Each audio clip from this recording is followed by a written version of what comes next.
aqui então os nossos destaques do dia. Um beijo, Abram.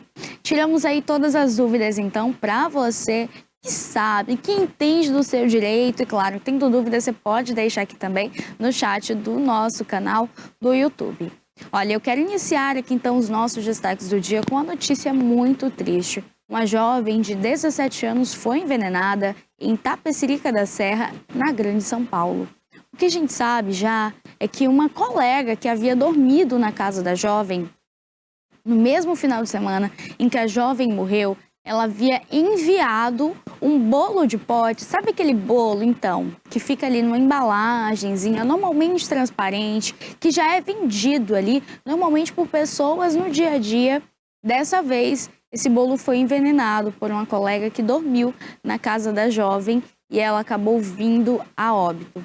O que a polícia já se sabe é que no dia 15 de maio também aconteceu algo semelhante. Essa mesma jovem, ela enviou também ali um bolo de pote para a casa de uma outra colega.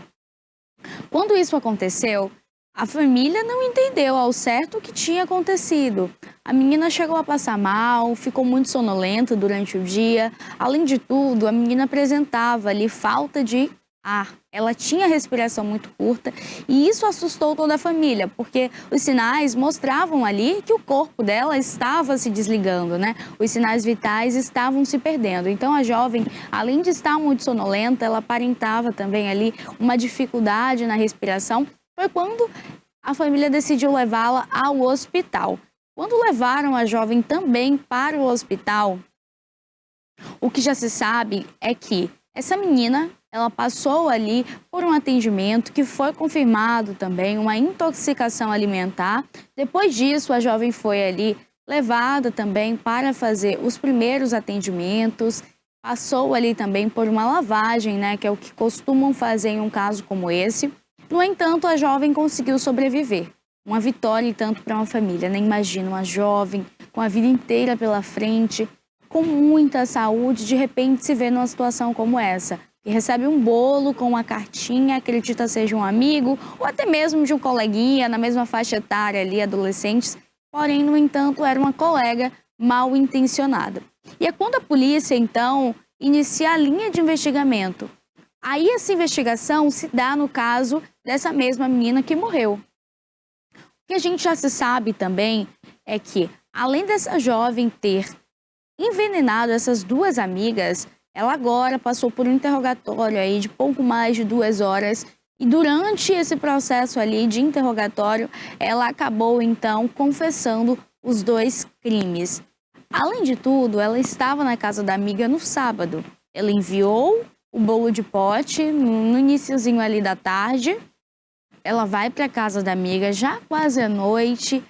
Ainda tem um áudio dessa amiga falando então ali, olha, recebi um bolo, tá com a cartinha, no fundo tem ali corações, tem um post-it. Post-it, pessoal, é uma folhinha menor do que essa daí que aparece para vocês, olha, essa branca. E essa folha, ela estava atrás dizendo que esse bolo foi enviado com muito carinho para a menina do sorriso mais lindo. E ela manda um áudio ali, então, falando para as amigas que ela recebeu esse bolo.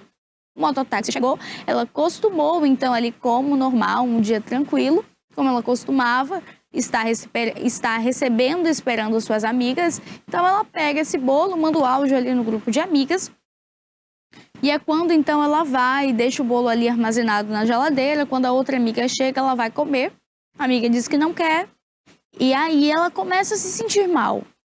É levada para o hospital porque os pais notaram que, além da falta de ar, a menina estava ficando também cianótica. Então, assim, ela tinha as mãos ali já entrando no processo também de cianose, que é quando a mão fica já para roxo, entre roxo e verde. Então, aquele processo ali em que o corpo começa a dificultar também a circulação. Então, ela sabia que a amiga estava envenenada, a amiga foi envenenada pela mesma. É o momento em que ela chega até o pai, abraça o pai da menina e fala, olha, vamos levá-la para o hospital, tio, é melhor levar ela para o hospital. O pai leva a menina para o hospital, chega no hospital, o médico fala, olha, é uma intoxicação alimentar, passa um remédio, libera, a menina retorna para casa, volta ali já de 8, 10 horas da manhã, a menina levanta, vai ao banheiro e nesse momento ela então perde ali todo o sentido, se desequilibra, acaba caindo no chão. Agora a polícia está numa linha de investigação para entender qual era então ali o remédio ou o que ela utilizava, qual era a substância para envenenar essas duas amigas e quais seriam ali os motivos. No entanto, a jovem ela também foi ali conduzida até um hospital psiquiátrico para jovens. Ela agora passa ali por atendimento médico, vai ficar aí, olha, por 40 dias e logo após vem o julgamento, então, e agora a gente fica na expectativa de que a justiça seja feita. Desde o ano passado, mais ou menos ali entre outubro e novembro, vem acontecendo muitos casos de envenenamento. Quando a gente traz esses casos, existem pessoas de caráter e pessoas que não têm caráter. A pessoa que tem caráter, ela se sensibiliza, fica triste, entende uma perda como essa, uma família, uma jovem que completou 17 anos na semana passada, com a vida inteira pela frente, cheia de saúde, olha aí, bonita e que tinha tudo. Tinha um pai que amava, uma mãe que cuidava, tinha irmãs e deixa agora todo mundo aí de uma forma repentina pela maldade humana. Por outro lado, a gente tem também quem assiste, quem gosta e quem fala, olha, aconteceu, não teve punição, vou fazer. Porque acha bonito, pratica como se fosse algo normal. No entanto, a justiça tem que mostrar agora esse outro lado. Um lado em que quem faz aqui tem que pagar. Seja entrando aí também pelas questões da menina ser uma adolescente, a gente entende que ela agora precisa passar tanto por atendimento psiquiátrico, para entender e saber também ali de quem se trata, quem é essa garota, se tem traços de psicopatia, tudo isso vai ser traçado ali também nessa perícia, na investigação da morte dessa adolescente. No entanto, quando a gente vê esses casos, é assim, de enojar realmente, pessoas que são próximas, que são do convívio, da intimidade. A menina estava na casa da amiga, dormindo com a amiga, tendo ali todo o afago, carinho, respeito dessa família e causa uma situação como essa. A polícia conseguiu chegar até a adolescente porque o motoboy, o mototáxi que fez a entrega, ele tinha ali parado a moto próximo a uma residência que tinha câmeras de segurança na porta. Então, assim, ele para a moto próximo a essa residência, desce e vem para a casa da garota que já é ao lado. Então, ele faz ali, né, a forma que ele deixa a moto é o que a polícia consegue identificar através das câmeras de segurança. Chega até o rapaz fala, olha, eu não tenho nada a ver com isso. Foi me solicitado que fizesse uma corrida, uma entrega neste endereço e eu fiz. Olha, eu quero saber como é essa menina. Quem foi que fez ali esse pedido? Quem foi que efetuou o pagamento? Quem foi que solicitou que você entregasse esse bolo? Ele faz lá, né, toda a descrição da garota. A descrição compete com o quê? A menina do caso de 15 de maio. Deste mesmo ano. Então, a polícia identifica que são uma menina só. Que são duas situações e que dá em uma menina só. É quando eles chegam, então, ali até a casa da garota, que os pais também da menina que morreu falam, olha, tem os mesmos traços. O cabelo é desse jeito, o rosto é desse jeito, a cor da pele é desse jeito, a altura é a mesma. Então, eles chegam até a menina. Quando eles chegam até lá, o que é falado é que ela não demonstra, não tem nenhuma reação. A amiga morreu, ela que envenenou, e ela não demonstra nada, a não ser frieza. Ela vai então ali até a delegacia, é conduzida pelos policiais, e o que acontece? Depois de horas de interrogamento, gente, ela então ali fala, ela confessa que sim, que foi ela quem envenenou as duas colegas, e agora ela passa aí por esse processo, onde ficará 40 dias, cerca de 40 dias ali no hospital psiquiátrico. Esse é um caso que entristece demais e não é a primeira vez e nem será a última, enquanto a gente não tiver leis que realmente tragam uma punição para casos assim, né? Ano passado eu trouxe aqui para vocês diversos casos assim de envenenamento por alimentos que eram ali, ó, entregues como alguém que amava, alguém que elogiava, que admirava e quis enviar. E é normal, até um certo ponto, antes de ver aí essas notícias, a gente sabe, olha, você vai até a casa de alguém, você quer fazer ali, né, trazer um carinho, um afago, fazer daquele momento algo especial, leva um doce, um bolo, ou marca também da pessoa almoçar na sua casa. Com esses casos acontecendo, eu particularmente, ó, já tenho medo, trazendo aqui essas notícias, imagina no dia a dia, chega um doce ali, é lixo. É lixo, sendo envenenado ou não, é melhor agora que a gente evite. Desde o ano passado acontecia casos como esse. O arroz envenenado, uma família inteira foi morta. Uma família inteira. Teve o bolo de arsênio também. A mulher envenenou a sogra, o esposo, quase ela morreu também, quase, por pouco ela não morreu. E ainda o filho. Então, assim, a gente não sabe o que tem na cabeça dessas pessoas. E, por vezes, de onde essas pessoas também tiram essas substâncias? Primeiro, o arsênio não pode ser vendido dessa forma. É altamente perigoso, é tóxico. E, além de tudo, aqui entre nós, se essa pessoa consegue com tanta facilidade esse veneno, então talvez o erro não seja somente ali dessas pessoas. O erro também é de quem vende essa substância. Então, assim, é notório, principalmente, a situação atual em que esses venenos chegam aí. Um adolescente de 17 anos comprou um veneno de uma forma rápida, prática e simplesmente colocou ali, olha, a substância e mandou para casa da amiga. Já que não se pode ter à venda, é uma substância ilegal, tóxica, por que ainda assim tem empresas que fornecem esses venenos de uma forma normal? A pessoa não faz nenhum cadastro, no mínimo tinha que ter ali, olha, os dados de quem fez a compra, né? A gente quando vai até um supermercado, uma farmácia, um local assim, compra, às vezes pede o nosso CPF. A gente passa o CPF, com aquele CPF você tem o cupom fiscal, que você tendo aquela nota em mãos ou não, se você for fazer uma troca, olha, você consegue falar, não, eu dei o meu CPF, dá para você puxar aí. A pessoa consegue puxar, acha tudo bonitinho, o produto, o dia, horário, o valor, tudo certo e efetua a troca. Agora, um veneno que é capaz aí, olha, de causar morte.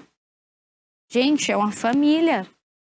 É uma família. Agora, recente também, em abril, na Páscoa, uma mãe que estava ali, olha, em um dia tranquilo com seus filhos, recebe um ovo da Páscoa, ela acredita que era do seu namorado, vai comer com as crianças e ela descobre o quê? Que estava envenenado. Porque alguém quis se passar por esse namorado dela e ela come aí esse doce, né? Esse ovo da Páscoa bonito, as crianças ficaram ali querendo comer. Criança quando vê doce a gente sabe como é que é. Imagina a mãe, obviamente, não é dizer, não, filho, ninguém espera, é uma situação que acontece sem que você espere. Então fica também esse alerta aí para você. Recebeu qualquer que seja, qualquer alimento que seja, vindo do parente ou de um desconhecido, a situação atual é perigosa, é grave, assusta e a gente tem que se cuidar.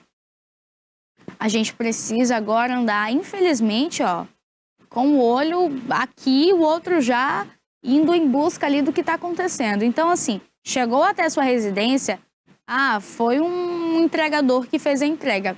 Quem enviou?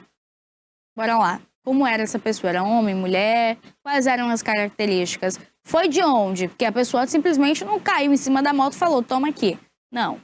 Surgiu de algum lugar. Então, tenta buscar ali quem foi que pagou essa entrega, quem foi que fez ali, né, o pedido da entrega, quem também conseguiu ali, então, trazer tudo isso para sua casa. Então, para a pessoa ter o endereço da sua casa, a gente já sabe como é que é. A pessoa tem que ter, no mínimo, um contato com você. Então, fica esse alerta aí para você de casa também se proteger sobre essas situações, né? Porque é muito difícil e agora a gente é quem tem que evitar. Olha, uma outra notícia hoje para vocês aqui do nosso destaque do dia é o Pix automático. O Banco Central ele fez aí então uma alteração e lançou nesta quarta-feira o Pix automático, que é uma nova modalidade aí de pagamento para contas recorrentes, como conta de energia, água, mensalidades escolares, taxas de condomínio e também assinaturas. Essa ferramenta ela é uma alternativa ao débito automático tradicional. Com ela, o usuário pode então autorizar aí a cobrança uma única vez e as contas serão pagas aí, olha, automaticamente, sem precisar repetir aquele processo a cada novo vencimento. Então, vem aí, olha, esse Pix automático. Como é que ele funciona? Como, Pérola, eu posso então autorizar esse pagamento ou quem pode ser utilizado ali por ele? Vai estar disponível aí no dia 16 de junho, tá? Então, de acordo aí com o Banco Central do Brasil, essa funcionalidade vai estar disponível aí a partir do dia 16 de junho.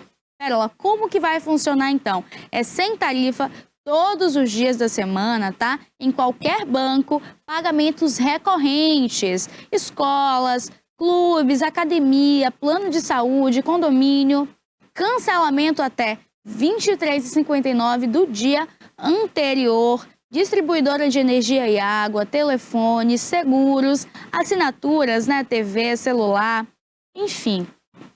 Quem consegue fazer esse tipo de Pix automático? Você vai receber uma solicitação aí da empresa.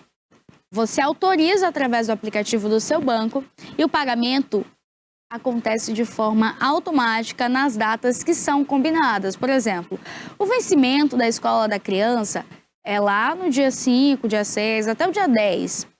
Então, você já paga ali no dia 5, no dia 6, no dia 7. Quando chegar dia 5, esse valor, se tiver na sua conta, ele já será, olha, enviado de forma rápida, automática para o fornecimento ali, então, a criança está na escola, então eu preciso pagar minha conta de água.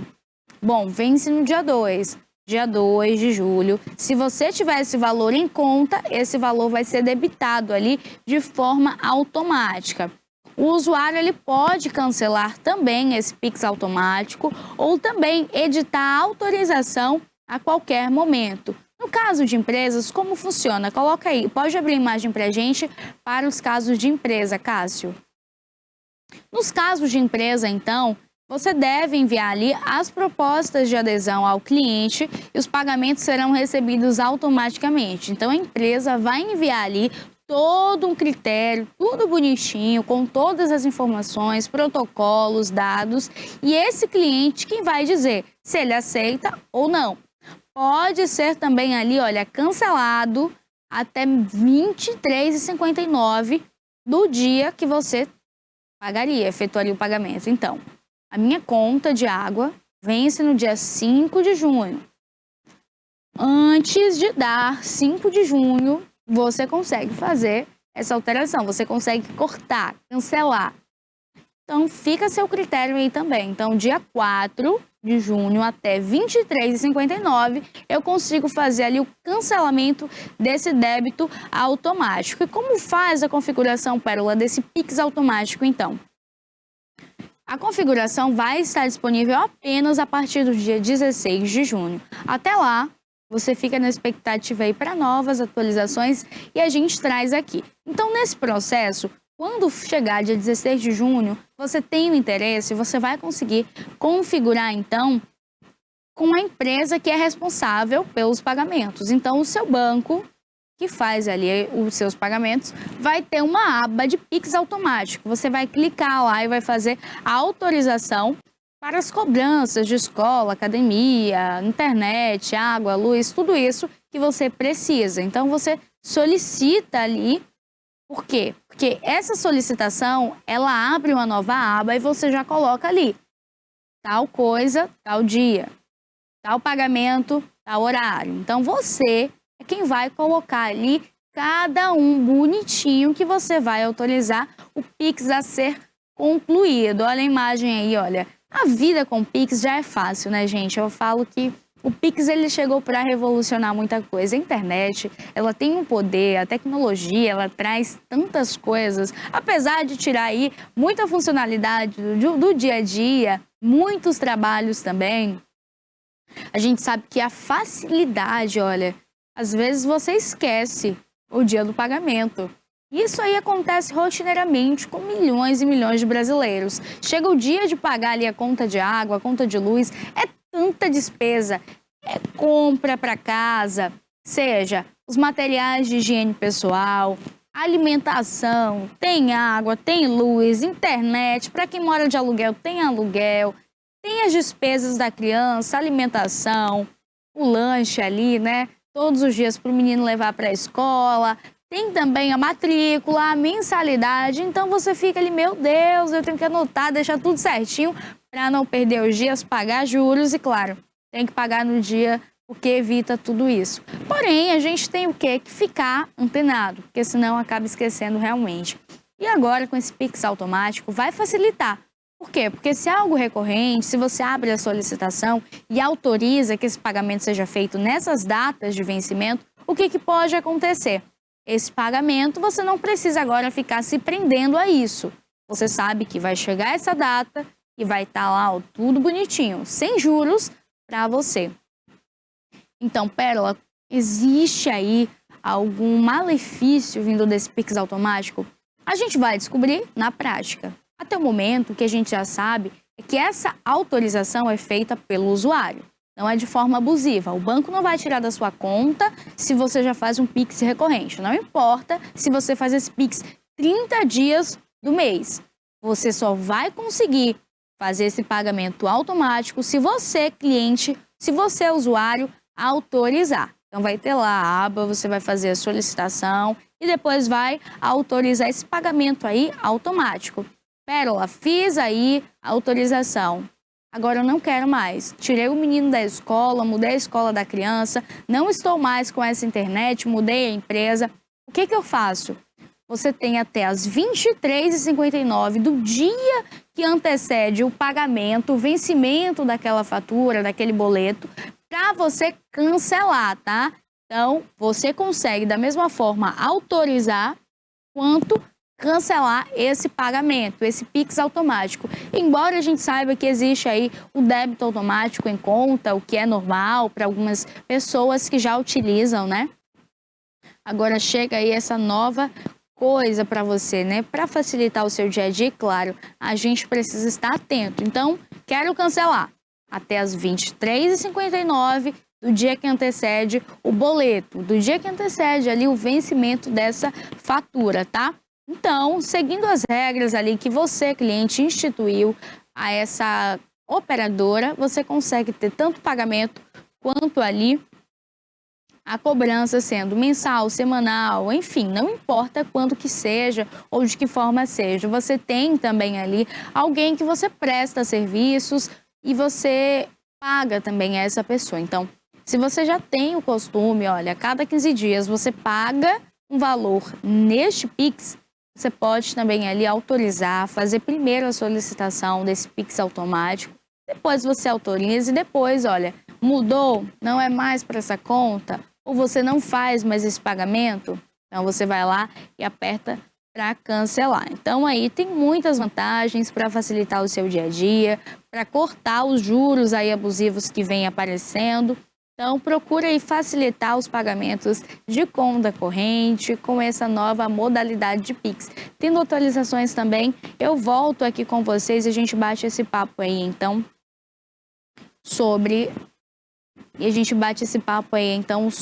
esse Pix automático do Banco do Brasil.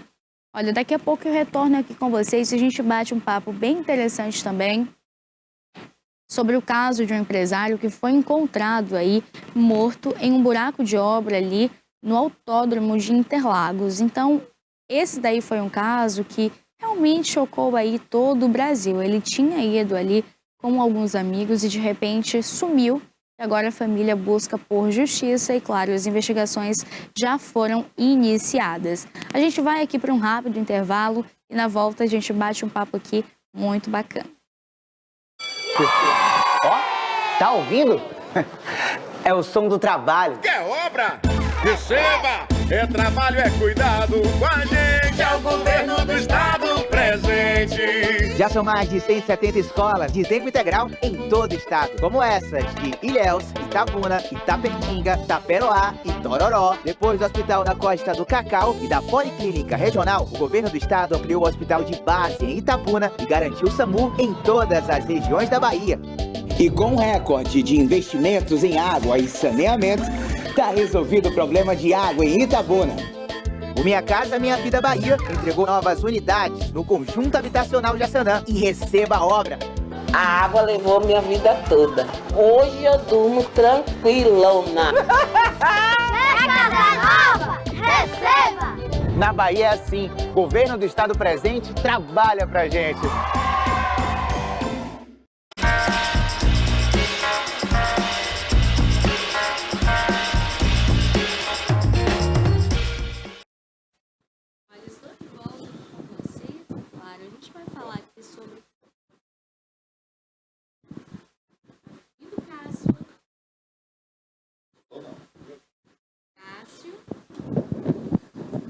Criada em 2005, a TVI se tornou a primeira emissora de TV por assinatura fora do eixo Rio-São Paulo, transmitida pela operadora TV Cabo para mais de 40 mil espectadores em Itabuna e Ilhéus. Com uma programação 24 horas no ar, a TVI chegou a fazer 6 horas de programação local diária ao vivo, revelando talentos para a televisão baiana.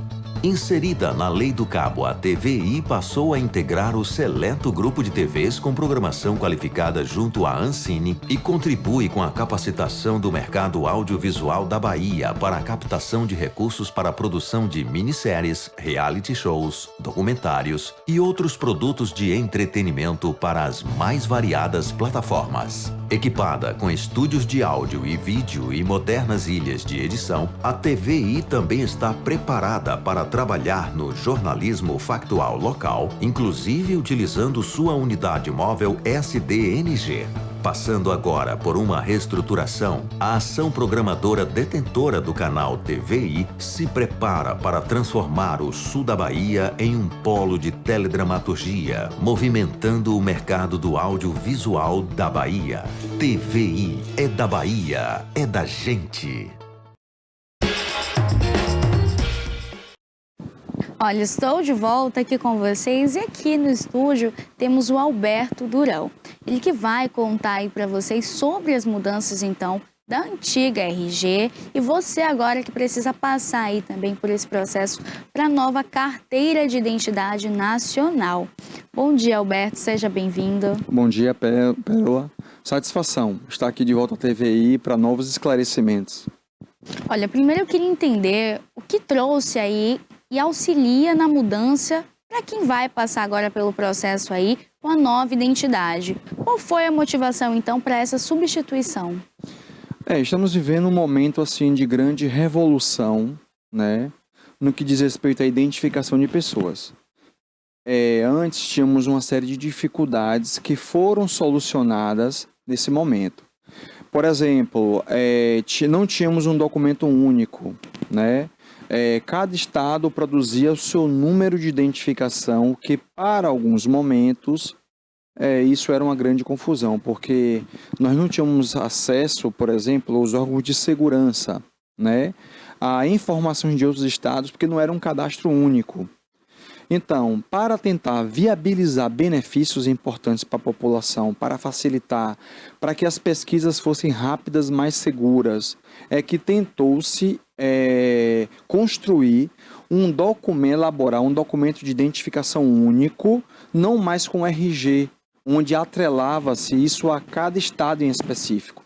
Hoje isso foi solucionado, né, com o documento com a SIM, que é Carteira de Identidade Nacional, onde o número frente, gente, agora é o CPF, número único. Então, para os órgãos de segurança, onde você for identificado, né, você vai estar atrelado a um número único para os órgãos de segurança. Isso é muito positivo, porque é de rápida localização e identificação de pessoas, como também o cidadão que precisa de benefícios, de alguns benefícios específicos ou amplos benefícios, agora para os órgãos também, que, por exemplo, trabalham com cidadania, para que possa identificar que você merece aquele benefício, que você pode ser contemplada em algum tipo de benefício, é muito mais difícil, mais fácil para o Estado identificar. Por isso que é importante a gente aglutinar todas as informações agora num único cadastro, que é o cadastro SIM, que é o nosso CPF. Olha, agora, quais são as mudanças na prática para o cidadão? Como é que ele faz, então, para retirar agora o SIM?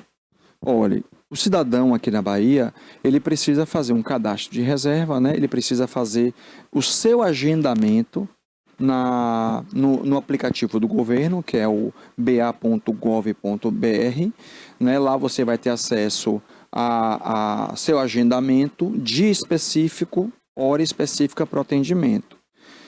Bom, para o cidadão, é importante também estar salientando que para o cidadão houve mudanças também consideravelmente radicais. Por exemplo, agora o cidadão não tem mais direito a apenas um documento físico.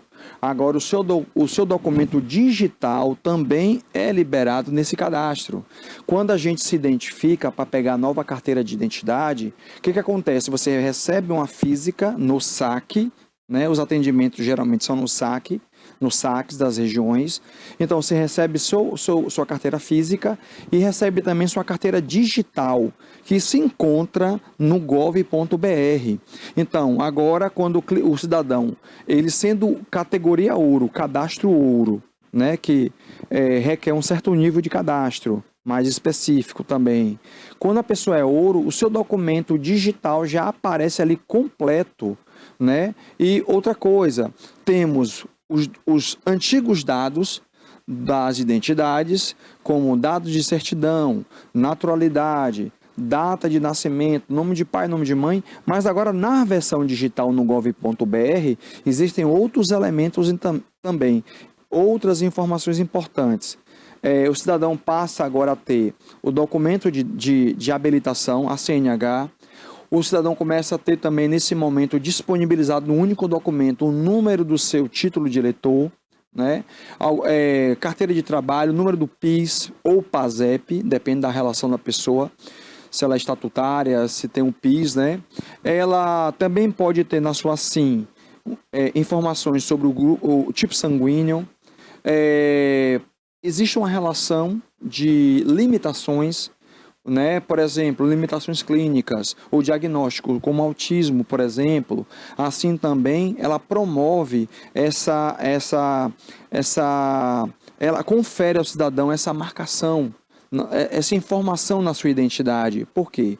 Existem pessoas que têm essas limitações e precisam adquirir benefícios que o Estado promove. Então, o documento novo também tem esse campo, delimitando algumas condições especiais dos cidadãos para terem acesso a seus benefícios de forma mais prática. Olha, agora eu queria saber aí, então, sobre a emissão da nova SIM.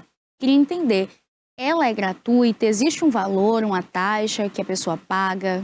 Essa informação é bem importante. As carteiras de identidade nacional, elas são gratuitas à primeira via dela.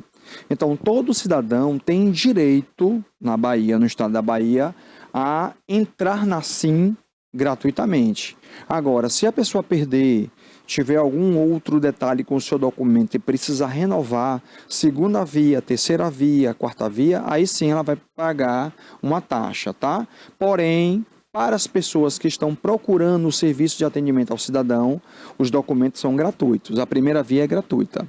E quanto aos documentos antigos, o prazo ali de validade, em qual momento que essa pessoa precisa realmente fazer essa troca agora? Essa pergunta é fundamental, porque na prática a gente tem lidado, né, com muita procura, com alta procura no atendimento.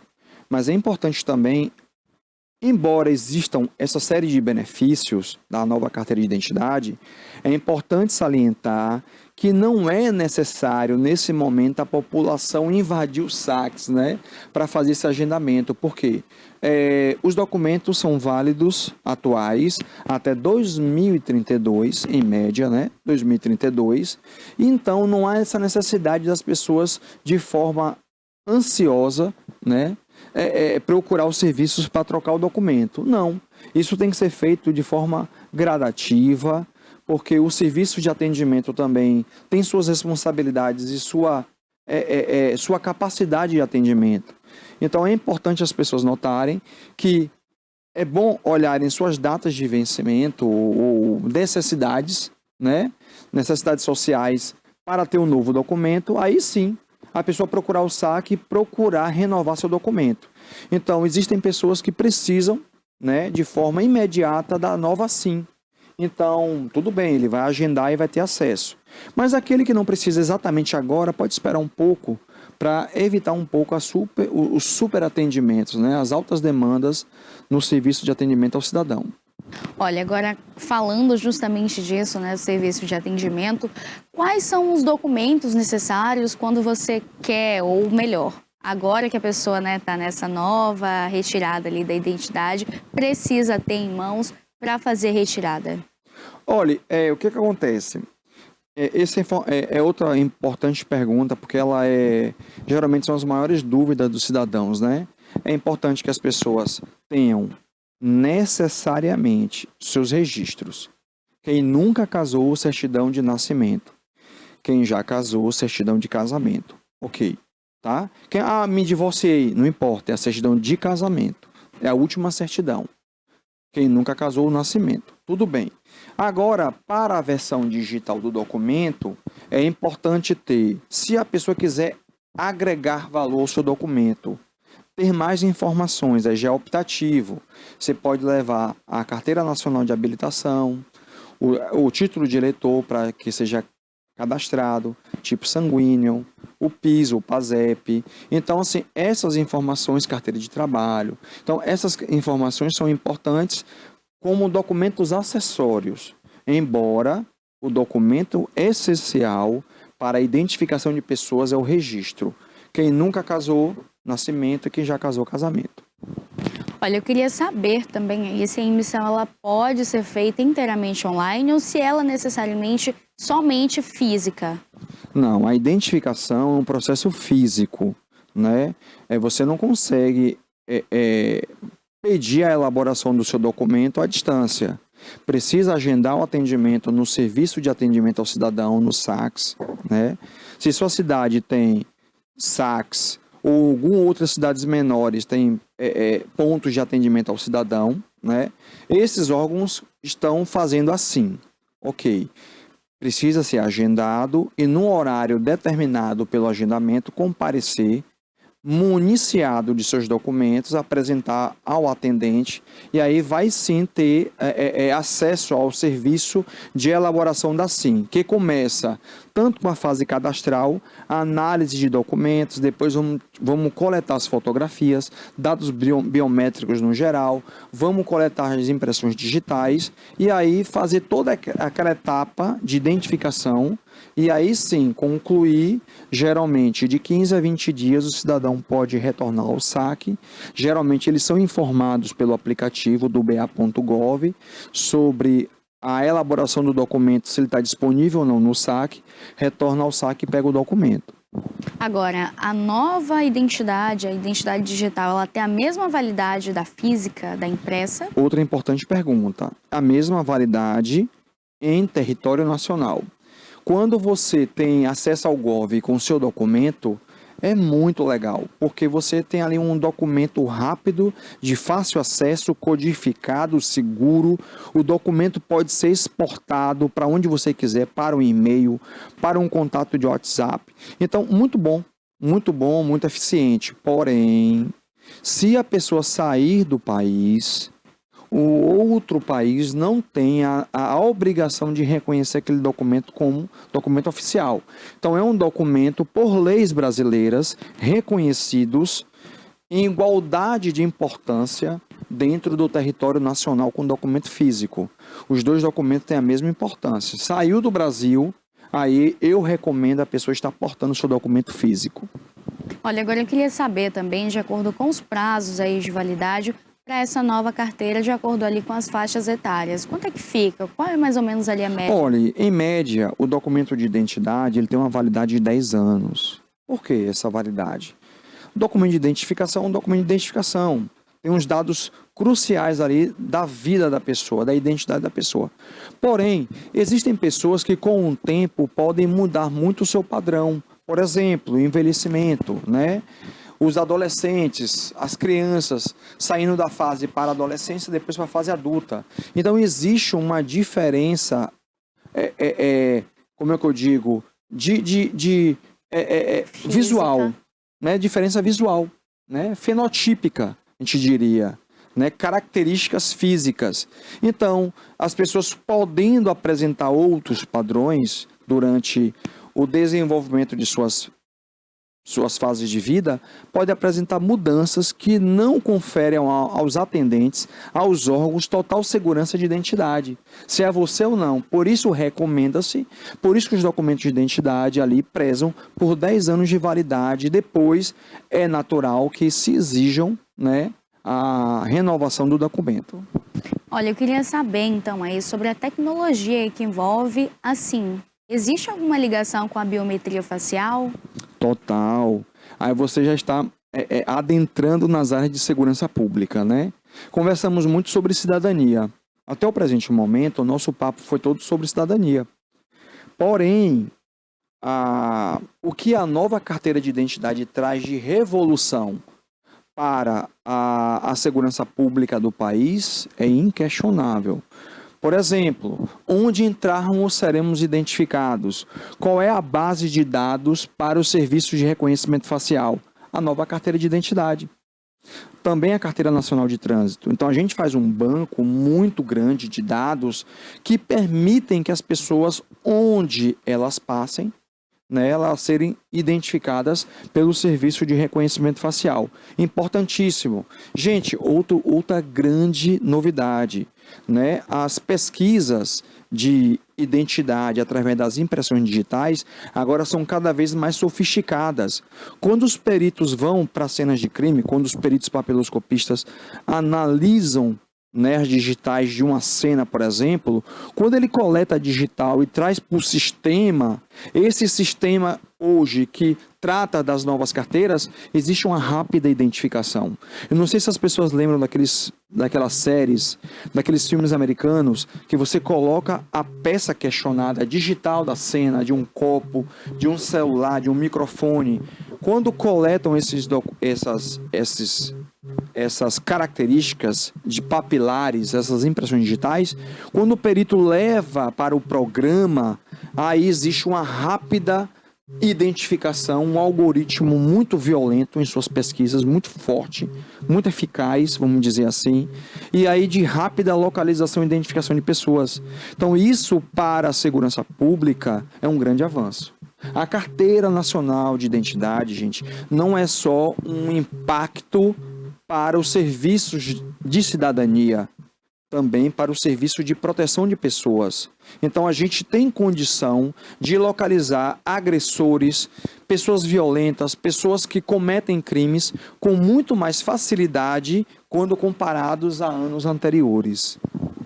Olha, eu queria entender então aí sobre essas fraudes de identidade, de que forma agora a nova SIM ela traz aí essa segurança também? Essa pergunta também é uma pergunta muito sofisticada para o universo de perícia, né? É porque o senso comum, as pessoas precisam ter acesso a essas informações. Eu vou dar um exemplo. Nós tínhamos dificuldade para identificar falsários, estelionatários. Por quê? Eles usavam os dados de pessoas comuns, dados corretos, concretos, porém, eles colocavam a imagem deles nos documentos fraudados. A gente sabia que a identidade era falsa, correto? Porém, não sabíamos identificar quem era a pessoa do rosto, porque a gente não tinha o mesmo alcance de busca de imagens antes como a gente tem hoje. Então, quando tem os documentos fraudados, a gente escaneia aquele documento do rosto da pessoa que está se passando por outra. Quando a gente joga no sistema, a nossa facilidade de fazer o reconhecimento facial com exatidão é muito mais preciso, é muito mais célere. Então a gente não só vai notar quais documentos estão sendo falsificados, como também vamos identificar a identidade daquelas pessoas que estão colocando o rosto naquele documento falso. Agora, como é garantido também a privacidade desses cidadãos, os dados dele ali, nessa nova carteira, para evitar realmente que haja essa fraude? Olha, existem coisas que ainda não estão em nosso alcance.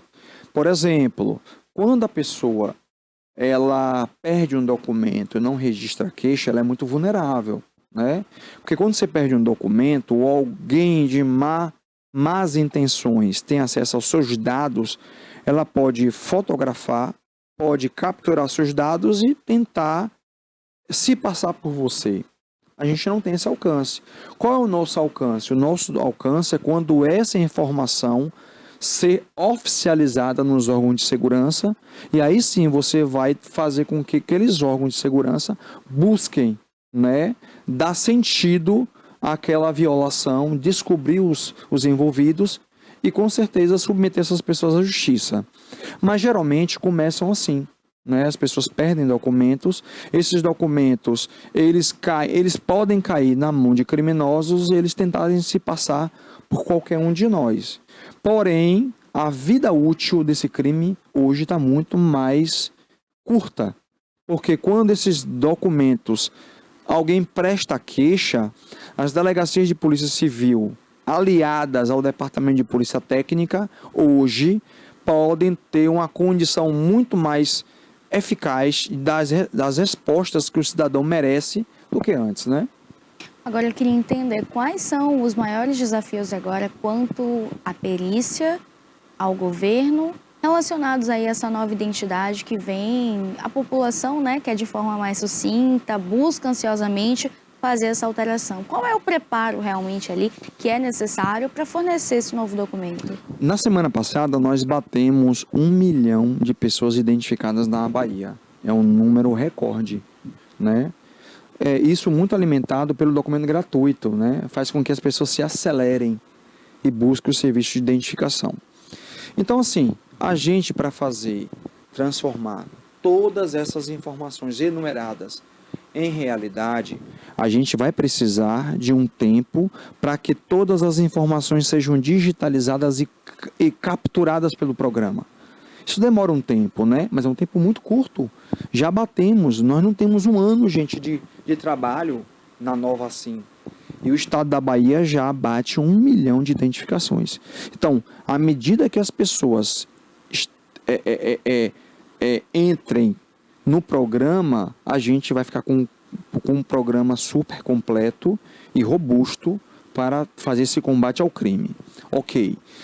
Com relação ao cidadão, a gente espera que as pessoas, de forma tranquila também, procurem os serviços e, de posse desse documento, também garantam a cidadania deles e melhorem nossos serviços, né, de periciais, porque o nosso banco de dados vai ficar gigante, muito bom, a ponto de conferir melhor proteção às pessoas. Então, tudo isso também no seu tempo, é gradativo, né? O programa foi inserido em agosto do ano passado, de forma em larga escala, né?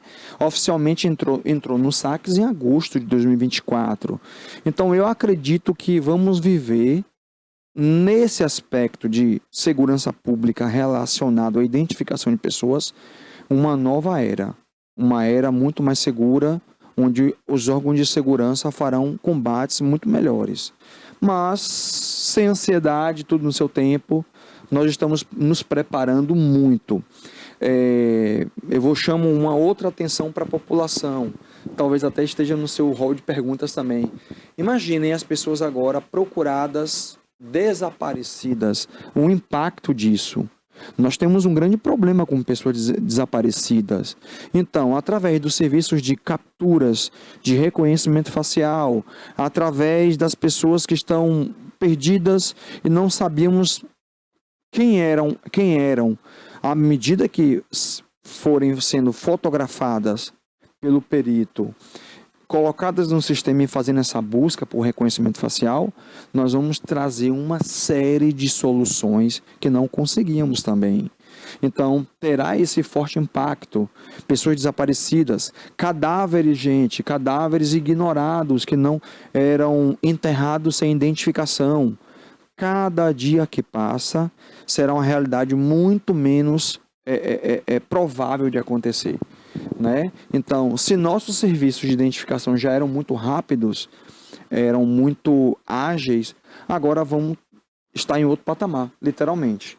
Porque além da prática do perito técnico, do perito odonto, do perito criminal, quando faz o DNA, além dessas práticas importantes, agora o apoio do programa vai conciliar a eficiência do perito mais tecnologia.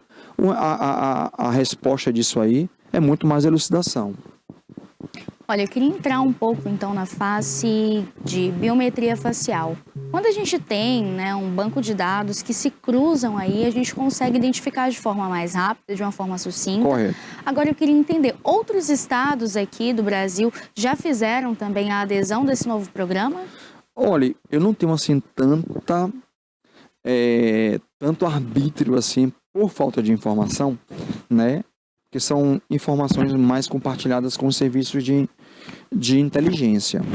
O que eu posso dizer é que todos os pré-requisitos, porque eu sou um funcionário do estado da Bahia na área, todos os pré-requisitos de identificação a Bahia alcançou. Inclusive, nós entramos na produção da identidade, alguns estados até entraram primeiro, mas eu lembro, né, de forma pontual, objetiva, de que alguns estados estavam produzindo as identidades sem esse arcabouço tecnológico por trás. Por exemplo, existiam estados que produziam as identidades, porém o documento não aparecia no Gov. Eles não tinham dado esse passo. Mas aí envolve informações oficiais que só uma análise técnica que dirá mais ou menos em que pé está cada estado. Porém, a Bahia, todas as ferramentas necessárias, disponíveis, a Bahia faz hoje, né? Quando a Bahia decidiu entrar no programa, ela entrou muito forte. Ela entrou com todas as funcionalidades. Poderíamos ter entrado antes, mas sem um Gov, eu insiro o documento digital, o documento físico para a pessoa, mas eu não ofereço o documento digital para a pessoa. Então eu lembro que algumas pessoas, mas o documento aqui na Bahia está um pouco demorado, mas é porque quando a Bahia entrou completo, full, né? Entrou com todo o aparato tecnológico de identificação atuantes. Então, assim, eu não sei, por exemplo, dos 27 estados, se todos estão no mesmo progresso. Mas eu não tenho dúvidas que o Instituto de Identificação da Bahia, o Departamento de Polícia Técnica da Bahia está oferecendo o melhor para o cidadão baiano. Olha, quanto ao reconhecimento facial, tanto para pessoas desaparecidas, quanto também ali pessoas que são foragidas, procuradas pela polícia, a gente teve um caso também aqui na rodoviária de Itabuna, né? Que aconteceu ali um reconhecimento também facial de uma das pessoas que estava já sendo procurada em Vitória da Conquista. De que forma isso traz aí a unificação de tecnologia e segurança pública aqui para o nosso estado? Vamos lá, por etapa. À medida que as pessoas foram sendo identificadas, né, pela SIM, todos esses aspectos biométricos estarão prontos para agir, né? Então, se alguém, por exemplo, não foi identificado pelo reconhecimento, é porque provavelmente não fez a nova identidade, não fez a habilitação atual, né? Então, assim, por que a gente não descobre tudo de vez? É por isso que o programa é por etapa. Por exemplo, onde eu passar, Alberto Durão, eu vou ser identificado, porque já estou no banco de dados, eu já fiz a nova carteira, entendeu? Eu renovei minha habilitação recente, por exemplo.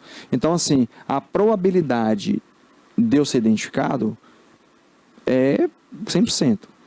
Mas se aparecer um cidadão A em algum local e o serviço não reconhecê-lo, é porque talvez a peça questionada no local não esteja encontrando um referencial no padrão da gente no banco de dados.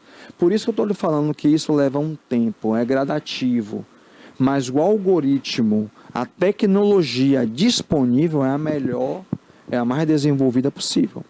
Além de ser uma questão, né, que a gente sabe hoje que a criminalidade, os altos índices também aqui de violência no nosso estado, eles competem aí com a realidade que a gente tem, né?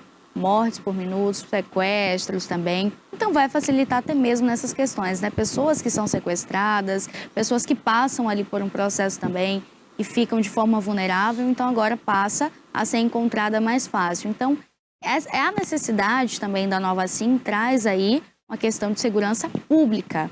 É uma unificação, né? Um trabalho. Com certeza. Eu acredito que os nossos números de elucidação vão dar um salto, né? Por exemplo, frio. Se a polícia tinha um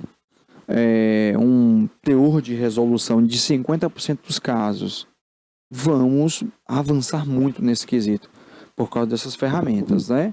Então, eu também estou ansioso para que todos esses serviços sejam cada dia mais eficazes, mas, em compensação, eu me deparo com isso, né? A gente começou o serviço há menos de um ano, isso leva um tempo, e à medida que a gente for preenchendo o nosso arquivo de forma mais avançada, mais rápida, quanto mais avanço, quanto mais pessoas identificarmos, melhor será a identificação em uma série de segmentos. Mas é isso, treinamento, qualificação, por exemplo, também eu posso dizer aqui para a população, tivemos agora um aumento do efetivo de peritos, né? Radicalmente. Os últimos concursos tornou a presença do perito muito mais forte dentro dos DPTs, nas ruas, né? Da capital, do interior, das cidades do interior. Então, a gente não adiantaria muito ter a tecnologia e não ter o profissional. Então, eu acredito que em matéria pericial, a gente está avançando muito. Olha, é um importante trabalho, né? Quando a gente fala tanto na elucidação, quanto até mesmo nessas questões de segurança, ter o perito ali. E, claro, a gente entende a importância desse profissional. Queria te parabenizar aqui também e dizer que as portas estão abertas para você retornar, a gente bater um papo aqui. Agora, antes de finalizar, eu queria entender, tem em média quantas pessoas que já procuraram tirar essa nova SIM? Quantidade de pessoas Bahia? É isso, nós comemoramos na semana passada 1 milhão de pessoas. 1 milhão em menos de um ano. Né? Isso foi acelerado por esses serviços disponíveis. Quem que não quer ter uma carteira no Gov? Sabe? Então, foi muito importante esses adventos, porém, o documento gratuito também está acelerando essa procura do cidadão pelos serviços. Eu não falamos isso só para finalizar durante a entrevista, mas imagine, o serviço vai ser tão radical no que diz respeito ao avanço da tecnologia, que imaginem agora um agente do Estado, durante a realização de sua atividade cotidiana, para a pessoa, falar assim, por favor, bom dia, você poderia me apresentar o documento de identificação ou sua CNH? Imagine como é que vai ser agora. Estamos caminhando para, bom dia, eu vou só tirar uma foto do seu rosto e vou te identificar. O próprio celular do agente, gente, terá o programa. Imagine a sofisticação disso. Vamos pedir ao cidadão, né, a concessão para fotografia. Por favor, tirar a foto do rosto, já sei quem é ele. Todos os dados deles estarão disponíveis no aplicativo, no celular do agente. Imagine, ou então um policial na rua fala assim, por favor, você poderia me mostrar suas mãos? A pessoa mostra as mãos, ela fotografa a mão, vai no banco de dados, sabe quem é você? Porque o sistema rapidamente pega a digital nas mãos, cruza com o banco de dados e a pessoa sabe quem é você. Além de você ter o documento no Gov, no seu celular, de fácil acesso, né? Você pode também estar, eu acho um benefício. A pessoa vai tirar foto de meu rosto, sabe quem eu sou. Sabe se eu tenho um mandado de prisão ou não. Sabe se eu sou um foragido ou não. Sabe se eu sou um cidadão correto, competente com minhas obrigações, né, com meus direitos, meus deveres. Então, assim, eu acho isso realmente um advento. Viveremos nova fase no quesito de identificação de pessoas. Olha, agora e quanto ao cadáver, como é feito então essa localização ali, cruzamento de dados, já que a gente não se pode ter ali a imagem, às vezes o rosto já pode estar ali em estado de decomposição, o corpo. Como é que faz esse cruzamento de dados? Boa pergunta também. É porque esse tema é tão rico que se brincar a gente vai aqui o dia todo conversando, porque é muito meandro. A gente fala assim, a abertura do programa é a nova carteira de identidade, mas às vezes as pessoas não têm a noção de quanto que isso é volumoso em atividades, né? Vamos lá. Quando o cadáver está para ser identificado no departamento de polícia técnica, o que acontece? Um grupo de peritos técnicos, que são os peritos papiloscopistas, peritos em papiloscopia, são os primeiros a abordar. Por que são os primeiros a abordar? Pelo protocolo pericial. Porque é mais rápido. As informações já estão ali no programa, rápidas, diretas e objetivas para serem analisadas. Antigamente isso era um problema.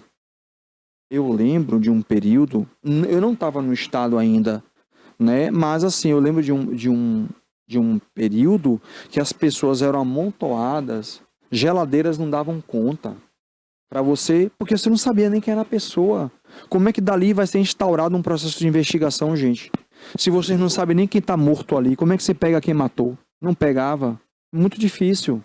Então, todo o procedimento de identificação, de investigação, começa na identificação da pessoa. Hoje, os peritos técnicos coletam a digital de qualquer pessoa que veio a óbito, que está dentro do departamento de polícia técnica. Ele compara as digitais com o sistema, vai no banco de dados, cruza os pontos da digital e estabelece a identidade da pessoa. Então, não teremos problema nenhum em acondicionar aquele corpo motivo. A não ser que seja por outros motivos médicos legais, aquele corpo será liberado para o sepultamento. Ok. Quando as digitais não derem essa resposta, como assim? Por exemplo, o cadáver sem mãos. Se o cadáver não tiver mãos em virtude de um acidente, não poderemos identificá-los. Esse cadáver será submetido a análise odontolegal.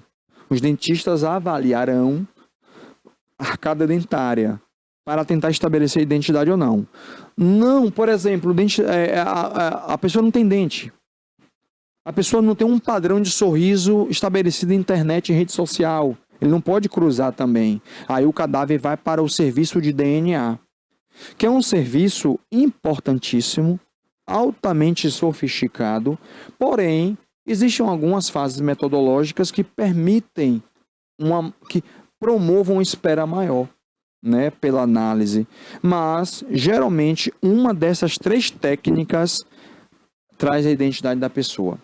Com essa, sim, a carteira de identidade nacional, as pesquisas ficam mais rápidas, porque é tudo digital, é tudo eletrônico, né? As digitais já aparecem para o perito dentro do departamento de polícia técnica, em qualquer local que o cadáver esteja, rápido identificamos, não importa o estado especial do cadáver, putrefação, acidentes, se veio de afogamento, se veio oriundo de chamas, de incêndio, cadáver incinerado, não importa, as técnicas modernas nos dão respostas muito mais céleres hoje.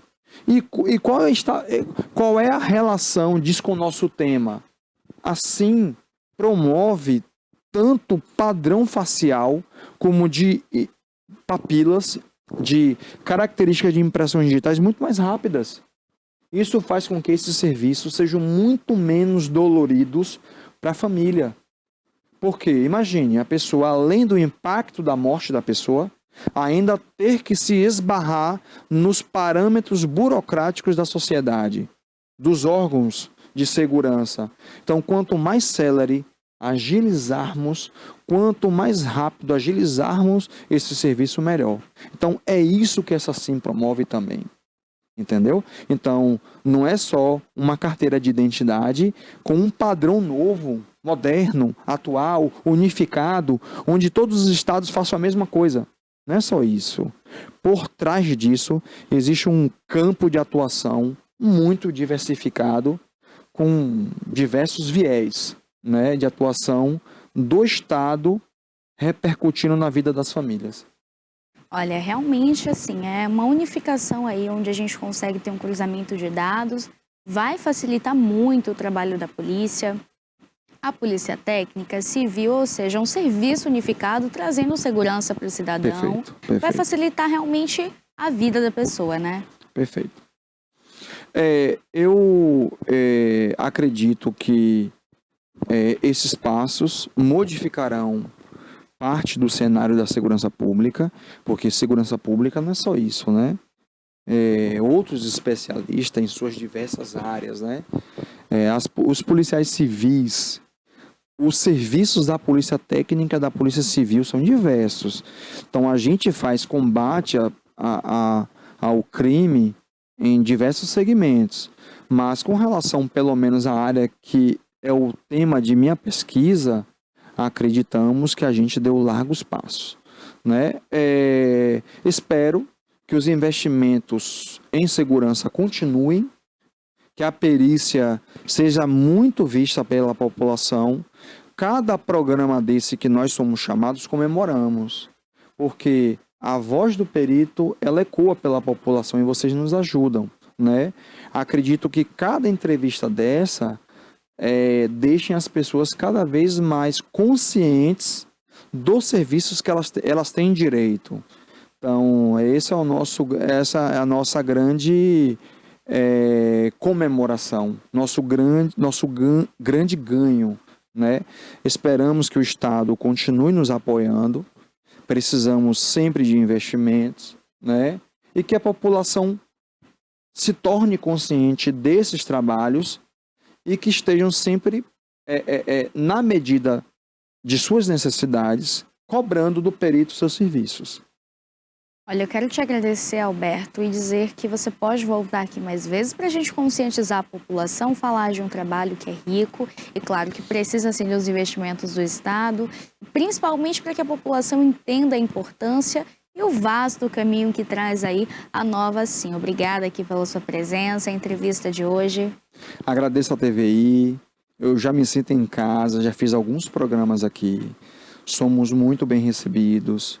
Desde a época que a gente tentava consolidar a papiloscopia no Estado como uma atividade importante de Estado, a TV abriu as portas. Hoje é mais fácil falar de perícia papiloscópica, né? Mas não é porque hoje temos assim. A TVI sempre nos deu voz, nos deu espaço, temos como uma grande parceira nossa na nossa caminhada. E mais uma vez eu agradeço pela abertura das portas e espero que a gente traga mais resultados no próximo programa. Já estou me convidando no próximo programa. Já está mais do que convidado para voltar aqui, claro, dar voz aí a esses estudos e com certeza para que a população também conheça um pouco aí do trabalho do perito técnico, do perito aí, no seu caso, né, da papiloscopia. E com certeza conscientizar, trazer temas aí importantíssimos para nós, né? Que quanto cidadãos a gente busca viver bem, viver com qualidade. E a segurança pública, ela está aí entrelaçada com tudo isso. Então, fica aqui o nosso agradecimento e o nosso convite para retornar aqui com a gente, então. Obrigado pela oportunidade e bom dia a todos. Olha, já estamos chegando ao fim do programa de hoje. Eu quero agradecer a sua audiência, o seu carinho diário e dizer o seguinte, amanhã a gente retorna, canal 24.2, pela operadora TVC, a TV Cabo aqui em todo o sul da Bahia, ou através do nosso canal do YouTube. Um beijo especial, fiquem com Deus e até amanhã.